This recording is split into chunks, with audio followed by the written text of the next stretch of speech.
Pak Jokowi reputasinya dan kredibilitasnya itu payah. Saya mohon Pak Jokowi dan orang-orangnya ngaca dah. Ya rakyat tuh bosen. You nggak mampu kok, as simple as that. You nggak becus. Saya sesalkan pernyataan yang menghina, menyerang simbol negara. Kata-kata yang sangat kurang ajar. Saya rasa harus diambil tindakan yang tegas. Jadi daripada bikin ribet, bikin rakyat kita susah, bangsa kita susah, Mas Jokowi mundur diri lah supaya enak. Situ enak, kita rakyat juga enak gitu.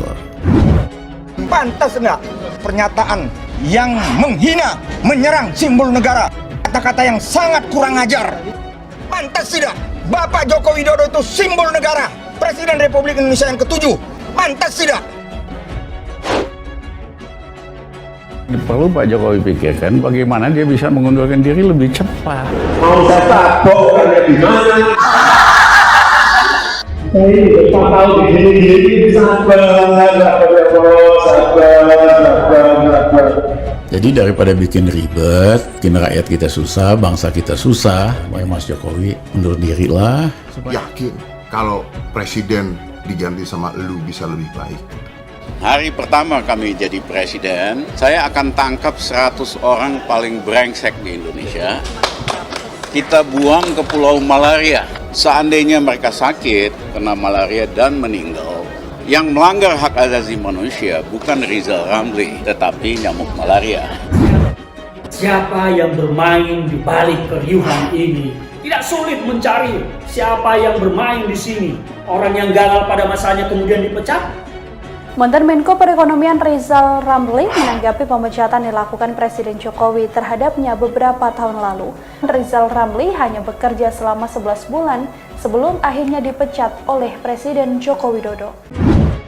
Hari ini ada anak kecil, anak bawang, beli investasi ratusan miliar. Duit dari mana? Belajarlah menunjuk hidung sendiri sebelum menunjuk hidung orang lain. Justru orang-orang ini mencari kesempatan. Saya tuh dari awal nggak suka. Jadi balik lagi apa yang dulu kita nggak suka. Karena keserakahan tanpa batas. Karena Jokowi lah yang membuat mereka tak bisa bergerak dan tak bisa bernapas di Republik ini.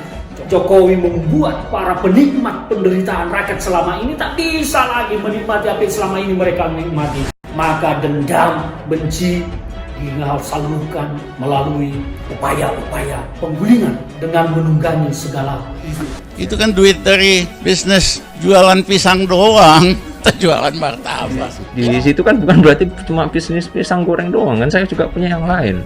Gini aja paling gampang, masuk aja di Kemenkumham ya, kan PT-nya ada, nanti nama saya bisa dicek situ. Kok bisa-bisanya sepanjang tahun 2020 anggaran yang dipakai untuk melawan pandemi ini tidak ada dampaknya sama sekali. 1035 triliun nggak ada apa-apanya. Demokrasi dikedepankan. Kita bisa suka-suka. Zaman Orde Baru, saya ini pembuat undang-undang. Saya orang hukum. Kita boleh bebas, tapi tetap harus bertanggung jawab. Supaya kapok gitu loh. Pejabat negara itu amanah. Ya, Indonesia ini sudah super kompleks, super ruwet. Saya khawatir model-model pemerintahan ini ya, jadi justru rakyat lagi sulit pada mengambil kesempatan dalam kesempitan. Taunya karena nggak punya prestasi dihentikan jadi barisan sakit hati, gabung dengan para barisan sakit hati lain. Tahu nggak? Panggil Kaisang ke sini tuh budgetnya berapa coba? 5M. 5M loh. 5M loh ini budgetnya. Putra bungsu Presiden Joko Widodo, salah satu anak presiden yang tidak terjun ke dunia politik tetapi lebih suka menggarap ladang bisnis sektorial. Meskipun Kaisang ya ini berstatus sebagai anak presiden 2 periode, di sini Kaisang berdiri sebagai CEO dan juga co-founder. Mereka manfaatkan kekuasaannya untuk memperkaya diri. Kerja keras, kerja cerdas, kerja ikhlas dengan hasilnya. Putra bungsu Presiden Joko Widodo, Kaisang Pangarep, saat ini tengah menjadi sorotan usai dirinya disentil oleh ekonom Rizal Ramli gara-gara membeli saham hampir menyentuh angka 100 miliar rupiah. Seperti diketahui, Kaisang baru saja membeli saham PT Panca Mitra Multi Perdana. Tak tanggung-tanggung, Kaisang memborong saham perusahaan makanan beku berbasis udang senilai 92,2 miliar rupiah. Menanggapi hal itu, Rizal Ramli mempertanyakan dari mana uang Kaisang bisa memborong saham tersebut. Terlebih saat ini kondisi sedang pandemi COVID-19. Hari ini ada anak kecil, anak bawang, beli investasi ratusan miliar. Duit dari mana? Itu kan duit dari bisnis jualan pisang doang. Jualan martabak. Rizal Ramli merasa heran. Lebih lanjut, mantan Menteri Koordinator Bidang Kemaritiman ini menilai apa yang dilakukan Kaisang merupakan suatu bentuk keserakahan kekuasaan. Pernyataan itu langsung dijawab Kaisang. Hal itu diungkapkan saat menjadi bintang tamu dalam podcast milik Deddy Kobuser. Kaisang Pangarep menceritakan berbagai pengalaman hidupnya melalui dari kisah cinta hingga penghasilannya dari dunia bisnis. Tak hanya seorang pengusaha makanan, Kaisang juga memiliki kanal YouTube dengan jumlah subscriber yang telah mencapai 1,14 juta orang. Nama Kaisang Pangarep mulai dikenal publik usai sang ayah Joko Widodo maju menjadi calon presiden di Pilpres 2014 kala itu. Selain itu, Kaisang juga menceritakan soal bisnis pisang goreng miliknya. Bisnis pisang goreng itu kan dulu awalnya dipakai untuk belajar. Kan di situ kan bukan berarti cuma bisnis pisang goreng doang kan. Saya juga punya yang lain, ada saham rakyat. Walau kelihatannya bisnis ecek-ecek, tapi setidaknya saya happy, kata pria 26 tahun ini.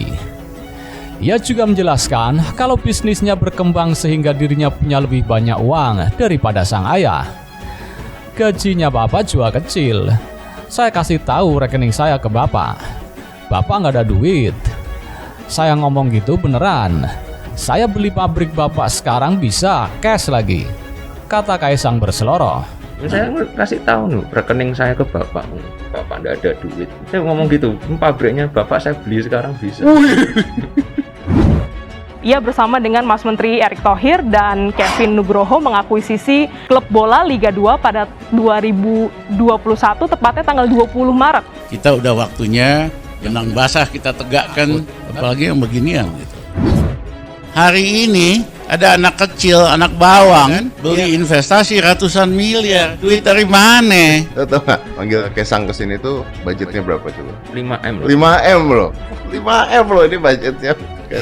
Itu kan duit dari bisnis jualan pisang doang, jualan martabak. Di situ kan bukan berarti cuma bisnis pisang goreng doang kan, saya juga punya yang lain. Kalau mau nantang gitu mah, mohon maaf dah. Gua kuasa, lu mau apa? Loh, gini aja paling gampang, masuk aja di Kemenkumham ya. Kan PT-nya ada, nanti nama saya bisa dicek situ semua. Ya, masuk.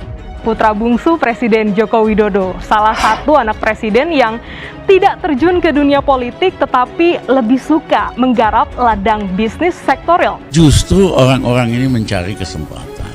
Karena namanya kan bisnis kan berkembang kan, namanya berkembang. Saya tuh dari awal nggak suka. Nah, terus apa? Harusnya apa? Jadi balik lagi apa yang dulu kita nggak suka. Karena keserakahan tanpa batas. Yang sukses dan gue hargai karena mereka sukses. Kalau gue sih ngakuin orang sukses, gue akuin sukses gitu aja. As simple as that gitu. Meskipun Kaisang ya ini berstatus sebagai anak presiden 2 periode, di sini Kaisang berdiri sebagai CEO dan juga co-founder. Mereka manfaatkan kekuasaannya untuk memperkaya diri. Saya kasih tahu nih rekening saya ke bapak. Bapak nggak ada duit. Saya ngomong gitu, pabriknya bapak saya beli sekarang bisa. Ia bersama dengan Mas Menteri Erick Thohir dan Kevin Nugroho mengakuisisi klub bola Liga 2 pada 2021, tepatnya tanggal 20 Maret. Kita udah waktunya benang basah kita tegakkan, apalagi yang beginian gitu. Biasanya tuh penonton bola itu lebih hebat dibandingkan pemain bolanya. Ya, jadi justru rakyat lagi sulit pada mengambil kesempatan dalam kesempitan. Gue mau ngasih tahu lu dulu, gue bukan orangnya Jokowi. Kok bisa-bisanya sepanjang tahun 2020 anggaran yang dipakai untuk melawan pandemi ini tidak ada dampaknya sama sekali. 1035 triliun nggak ada apa-apanya. Bayangin ya, pemain bola yang udah latihan puluhan tahun itu kalau meleset sekali atau ada gagal sekali itu yang komplain adalah penontonnya. Supaya kapok gitu loh. Pejabat negara itu amanah. Indonesia ini sudah super kompleks, super ruwet. Saya khawatir model-model pemerintahan gini. Kita ini bukan di Korea Utara. Kalau di Korea Utara itu penduduknya mau apapun tuh sengsara. Tapi Indonesia nggak seperti itu, bro. Jadi daripada bikin ribet, bikin rakyat kita susah, bangsa kita susah, Mas Jokowi undur diri lah supaya enak. Situ enak, kita rakyat juga enak gitu. Yakin kalau presiden diganti sama lu bisa lebih baik gitu.